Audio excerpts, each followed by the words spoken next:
Hi guys, I am Emily Longretta. I am the host of Conversations with Casts. I am the senior entertainment editor at Us Weekly, and I am so excited about tonight's episode. Thank you all so much for watching. We're doing this 3 times a week, and tonight we are talking to Nick Gehlfuss from Chicago Med. I'm going to be taking your questions, so make sure you send them in the comments, send them in the question box. I will do my best to get through all of them. Hello to everyone joining. We have a very exciting guest this week. I'm really excited to have him join.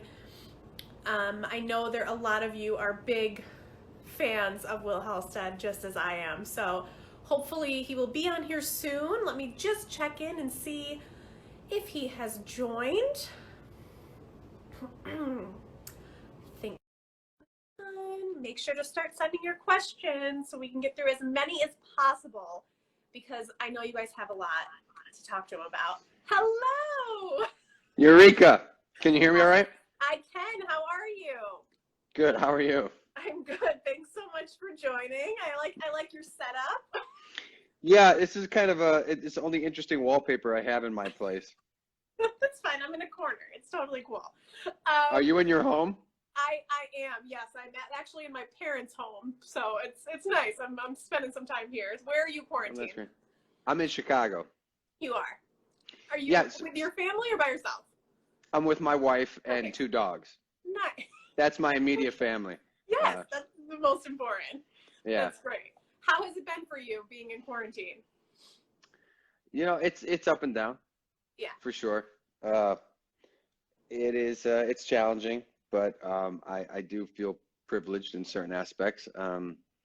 I am, creating governs my happiness, and so just trying to figure out ways of staying creative.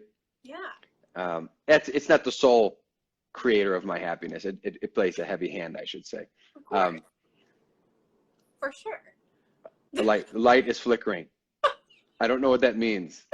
Hold on, let me twist this bulb. Ow, that hurt. Okay. Sorry. There's usually lighting people on the set to do this for me. Right, exactly. Oh, I had my dad fixing the curtains behind me earlier. He's my designer here, so it works out. That's funny. That's great. Okay, so I want to get to some fan questions. Yeah, let's do it. We have so many questions here. A couple people have asked if you have a favorite episode that you've filmed so far. I know there's been a lot. If it's possible to think of a favorite one. No, totally. I think the one that takes the cake is the fall finale of the 4th season, when everything came to a climax with the mob and the wedding. And so Will Halstead, I didn't even step foot in the hospital once this episode, which was just a fun fact. Mm-hmm. I was, I'm getting ready for the wedding, and then I get obtained in this boatyard, and then I drill through the guy's head, right? And then I'm in a tux the entire time that's getting bloodied. And then my life is threatened, and then I'm hauled away to protective custody before I say one last goodbye to Natalie at the altar. That's been waiting all day. And you get blood all over her dress, if I remember correctly. Yeah. Oh, yeah. Yeah. I mean, that's an epic episode. Come on. It really is. It really is so great. I mean, it worked because there was so much leading up to it, of course. But absolutely. Yeah, as a standalone episode, that's definitely one of my favorites. For sure. We have a lot of questions about Natalie, of course, because people love them together. Of course. And now, of course, he's moved on. She seems to be maybe moving on next season. What are your thoughts on them? Do you think that they ultimately belong together in the end? If they go to counseling. A lot of counseling. Yeah, but I mean, hey, listen, I guess the real question is, do you want characters to change in your television shows? Is something that makes me think about, because, if we didn't have any issues, there would be no conflict, right? And conflict makes up drama. Mm-hmm. So do we want them to figure everything out? Would Chicago Med be Chicago Med if all the characters, maybe therapy isn't a great idea. They should in the real world, but they're not going to. But it wasn't the right time regardless for them, for sure. Right. Whether they figure certain things out on their own or not, it's not, that'll remain to be seen. Of course. A lot of people are asking, let me see, I saw this one a couple of times. Who are you closest to on set, actor-wise? It was Tori, because we've been working together mostly.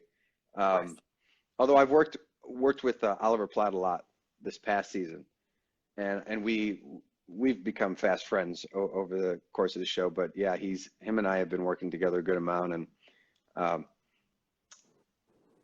yeah, and Dr. Asher is who I've been predominantly with, and Right. Jesse Schramm is a lovely human being, Mm-hmm. and great to work with, and I don't know what's to come with all of that, though. We'll see. What do you think of Will and Asher? Or people are saying, I guess they're making up a name for you guys. Washer is what I'm saying. Washer. It's like not a whacker. It's great like one. whacker. Drive. That's hilarious. Not a great name, but what do you think of them? I think this storyline that brought them together was I was very grateful to be a part of this opioid, um, uh, and Will giving her a second chance, I think is so true to Will.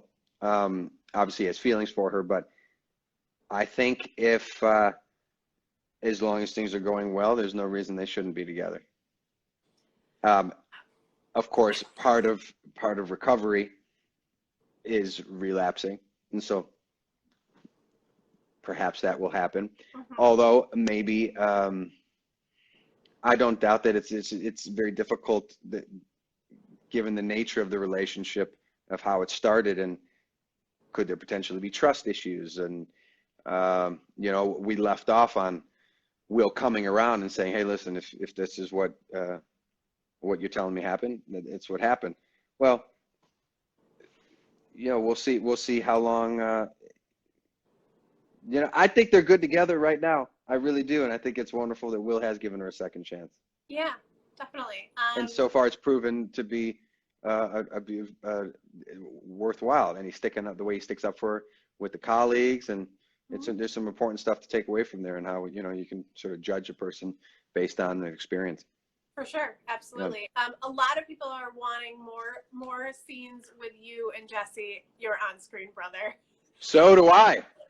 Do you guys like working together? Like, you have fun on set together? Yeah, totally.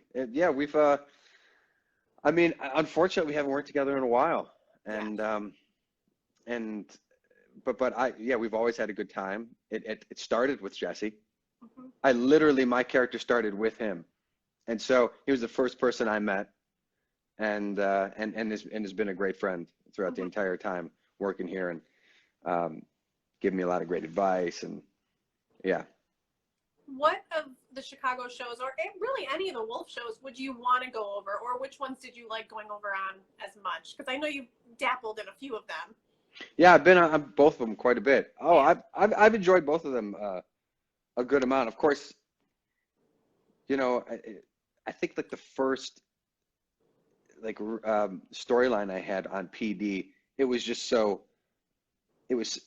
like I was doing the surgery on that kid on the table, right. And there's people coming to murder this dude, and just the energy around that of being in the world of the PD seemed really high energy, and uh-huh. And I'll never forget that scene as it just being the beginning of everything, but also what it like, I guess, inspired me to do as an actor, as far as how I had to work. And Met is, of course, we have high stakes all the time as well.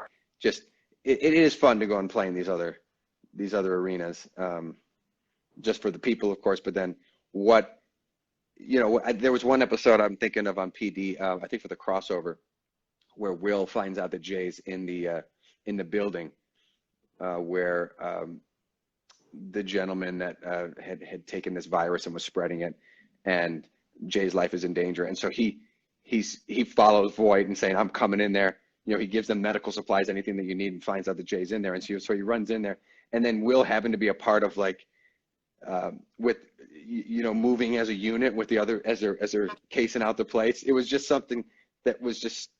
I mean, it's my favorite part of the job, these crossovers, right? And it's what makes Right. this universe so unique. And what I hear from the fans all the time, by the way, thank you everybody who watches and continues to watch.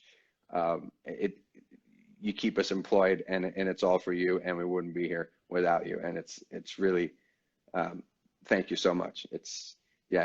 I'll never stop thanking you. And I'm so glad that when people come up and express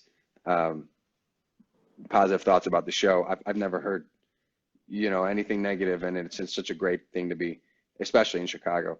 But I hear from fans all the time, the crossovers are their favorite parts of the universe, and it is.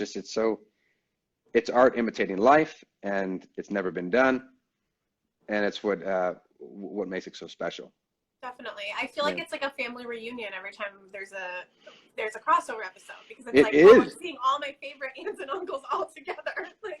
And unfortunately, because the schedules are so crazy and sometimes very different, PD will be shooting at night sometimes and we'll be during the day. If we wanted to get together, we do want to get together, but the schedules don't allow it sometimes. So the crossovers serve as the only time we get to see one another sometimes. So we have a lot of questions, and I actually got a lot of questions on social media also about what you've learned from playing a doctor. Now, I got to go on set, so I got to experience how little you know about being a real doctor, and how little all the actors know. But you guys have such a great team behind the scenes teaching you. So what can you kind of tell the viewers about that? Because I feel like that's something really interesting. Yeah, so we have a medical advisor on set all the time. It started with one, and then we got another one that's been with us the bulk of the time, and they both still help out. One more in the OR, and one mostly in the emergency department. If we didn't have a medical advisor, we would not be able to do. I don't think the show would be as close to reality as we can get it, as we are, and we do try and do our best to keep it authentic. But and so, anyways, as far as how I use that resource, every time I get a script, I call. Her name is Bobbin Bergstrom. I call her up, or Andy Dennis is the other gentleman's name. He works at Cook County. He's a trauma surgeon, and at the very beginning, I would follow him around and just shadow him, just to observe. And basically, what I would use that resource for is physical behavior and like social interactions. I was not trying to learn all the terminology and get bogged down in that. Very much it's the physicality and how these doctors interact, and how are they when they're in front of a patient, and then sort of the public and private worlds that you're playing with in front of patients, and then when you're speaking to a doctor, and just the tone changes and all of those little details. But when I get a script, I don't like to know what's coming up in the script. So when I read a script for the first time, it's a strong impression, and it's kind of a delicate part of the process as far as I hone in on that first read, and I write down all my initial impressions. And whatever I can't do medically, as far as the research that I do on my own before, I will find with the advisor, and also verify all that stuff as well. But it's sort of like I score the script and say, okay, I break it down almost in a way that some people may find interesting, as where I need to know where my focus would be as soon as I walk in the room. Like, is it on the monitor? Is it on the patient? And I need to obviously understand everything that I'm saying, so that doctors, I when they're explaining something, and even if it's in layman's terms, they'll sort of this brain injury that you have, and their hand will go up and kind of just do something up there. And I noticed that they're trying to do something visually for someone to help what it is they're saying verbally. And so obviously it's imperative to know what I'm saying. But then I would also say, so how would I sort of do all these things of the focus, and and I don't know if that's interesting for people to understand that part of the process. The details come out in the show. So I said, we get a lot of questions about like the behind the scenes stuff. People like to know that, because there's realistic things. People watch the show and they notice those little things, and what you're looking at when you walk in the room, things like that. Yeah, and of course, how do I use these props that we're using? I will often say to Bobbin, again, the on-set medical advisor, hey, would you show me how you would go up and do this? And then I'd watch. And sometimes I take little videos just to remind myself if we're doing, like we do medical rehearsals too. Oh yeah, that's if there's things, we don't do them so much anymore unless it's brand new. Like Will Halstead was in the OR in the last, I think of like maybe the second to last episode with Dr. Asher, where they lose that patient. And it was like a tough day, and she says, I need to go to a meeting, and he drives her there. I had not been in the OR in a very long time, which was very fun to do, and have the mask and all that stuff. Right. And so it's such a different skill set working in the OR, by the way. You just have this. I mean, very much so like how we're living today, right? Yeah.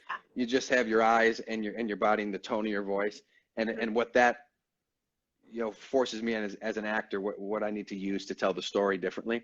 So it was a good challenge to go in the OR after playing, in the ED.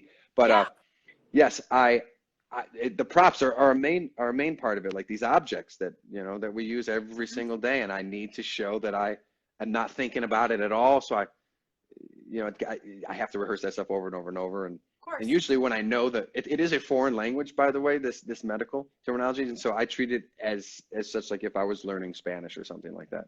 I really cards at home. I don't make flashcards, but I do repeat it. First off, I have to know what it is I'm saying before I even start memorizing it. So I won't start memorizing anything until I understand what it is. Makes sense, for sure. How has it been since you guys have wrapped? You guys obviously had to wrap a little bit early. Have you been texting people? Have you guys all been in touch from the show?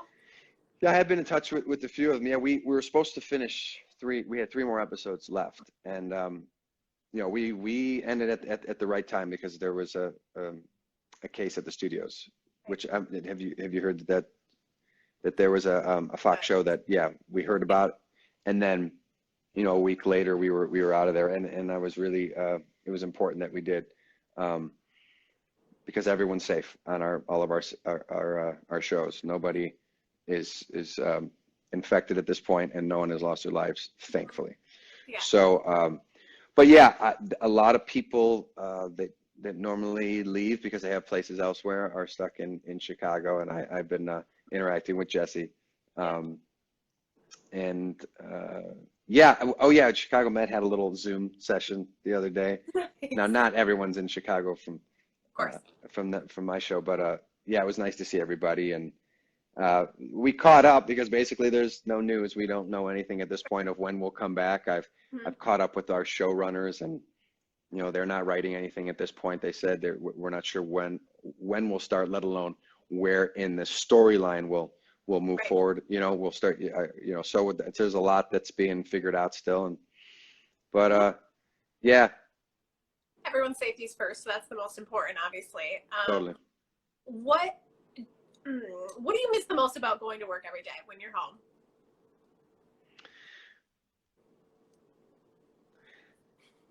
The stimulation of the work, of course. I mean, I love what I do, and literally my work is an escape. It's an escape in just general, but I'm literally going into a pretend world. So, if I'm having a bad day, whatever, or if I'm going up and down just in general, emotionally, the work is a good outlet for that type of thing right now. And that's why I think, like, isolation, I do think isolation brings out a certain creativity in everybody. You sort of you spark your inner creativity, but it can also amplify things you're not dealing with. So while I'll use work as an escape, it's right now there's no escaping. I mean, you set up, you watch something on TV, you binge it for a little bit, you read a book, whatever you're doing. I've actually been trying to maintain a structure. I mean, that's the biggest thing. I mean, that's what you miss, sort of like a structure. You feel like you have a purpose going and into work and doing something. Of course, I enjoy everyone I work with, and so. The plus. Yeah, totally. I mean, if I was an introvert, I don't know if I would. I mean, I know there are introverts that are actors, but for me, I feed off of energy from everybody, and that is stimulating, and you know, even if you are an introvert, there's certain times where you need social interaction. That's just the nature of human beings. But the structure is the biggest thing. And I was watching or I read an article that, you know, astronauts were giving tips and advice about isolation. And, you know, of course, they're very good at it. And they said structure's everything. Maintain, you know, a good diet, stay physically active, keep your workout up, and sleep is, of course, is important. And that's challenging. That's so challenging. But all of that, if it's not adhered to, I guess you could feel a little, you're not grounded, I guess. And so my wife is working from home. I try and stay on the schedule she has, just so we're also not, I'm not being nocturnal and she's, you know, we're not on opposite schedules. There's just no need for that. Yeah. Although if I will say I stayed up to 7 a.m. one night because I had this creative urge. And I'm like, I love music. I think I'm sure people probably know this, that I love music. I have this side hobby passion, and I'm figuring out ways. You know, I like to, you know, I put like a little funny ditty out there of just a coronavirus, and so, but I'm really learning the skill of recording. Of course. Right now. Yeah. And so I stayed up to like 7 a.m. one night because I was recording this song, and I was like, wow. But there's something about the nighttime when there's no distractions of any sort, that everything is just so quiet, and it, you know, maybe for an artist, a lot of artists thrive in the nighttime and are most creative. Because of that, it's just, I don't know, maybe you feel less vulnerable. I was going to ask you kind of what you're doing every day to make you smile. We've been asking everyone, but I kind of guessed for you maybe it has to do with music, because we see on social media that that's something that you really love. Yeah, I urge anybody, if they have any desire to learn an instrument, do so. I mean, you can on YouTube so easily. I guess if you don't have the instrument right now, that may be difficult to obtain one. But if you have one sitting around that you haven't, pick it up. Or there's just something about music, especially like a guitar, you can feel like the vibration against you, or even a ukulele is just so soothing. And but yeah, there's just something powerful about music that's for me has been very therapeutic. For sure, absolutely. Yeah. Before we go, I want to make sure, because I know there are a lot of people on here also who are saying that they got into the medical field because they saw Chicago Med, which always that's amazing. And obviously, we need to shout out to the amazing real medical doctors that are being heroes right now. Yeah, absolutely. So I think that's so important. What is the first thing you want to do when the quarantine is over? I want to see my family back in Ohio, and I want to get together with friends and family, and those will probably be two separate occasions. I expressed to the cast and a lot of the people that I work with that because we weren't able to have a wrap party, you know, with our crew and everything, and we weren't able to. We had this crazy year of 100 episodes, and then we got this phenomenal 3-season pickup order, and then we had to shut down. And so the ending to our season was really anticlimactic. And what we normally do to celebrate a bunch of good work over the season, we didn't get to. So I think, and even the 3-season show pickup, really I don't think we were able to actually all celebrate together. So I'm looking forward to being able to do that first and foremost in Chicago, and then I'll definitely take a trip to see my family and really indulge in that. Yeah. Absolutely. Well, Nick, thank you so much for joining. I'm so happy that you came on, and the fans are very, very excited. There are people from all over the world on here watching. So that's fantastic. Yeah, thank you everyone for tuning in tonight. Hope this is interesting. Yes, for sure. And stay safe, play some more music, post some more videos we all want to watch. Yeah, I'm going to be putting stuff up. I'm going to get creative with what I can do on social media. I'm sure most people know that I'm not the best with social media, but I am going to do better during this time period. And I'm challenging myself to be creative and using that to post. So we'll see what happens. That's awesome. Thank you guys so much. Thank you all for watching. We will be back tomorrow night, same time, same place. Thanks, guys. Thank you, Emily. Bye. Yeah, you too. Bye-bye.